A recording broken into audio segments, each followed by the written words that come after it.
Movie story విషయానికొస్తే హాంకాంగ్‌లో ఒక fake currency gang ఉంటుంది. అందులో ఇద్దరు ఫ్రెండ్స్ ఉంటారు. ఆ ఇద్దరు ఫ్రెండ్స్ ఎలా అంటే చాలా క్లోజ్ ఫ్రెండ్స్. వాళ్ళల్లో ఒకరికి తమ్ముడు ఉంటాడు. ఆ తమ్ముడు పోలీస్ డిపార్ట్మెంట్‌లో వర్క్ చేస్తూ ఉంటాడు.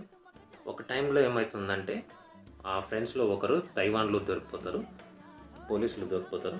అతను 3 ఏళ్ళు జైల్‌లో ఉండాల్సొస్తుంది.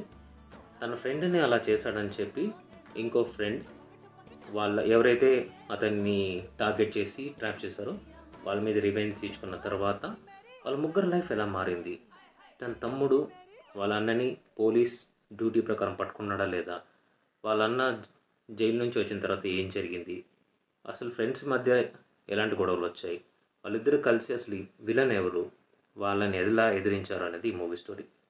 చూసినంతసేపు చాలా బాగుంటుంది. ఖచ్చితంగా మీరు చూడడానికి ప్రయత్నించండి. ఈ మూవీకి నేనైతే 3.5 రేటింగ్ ఇస్తాను. Please do subscribe my channel.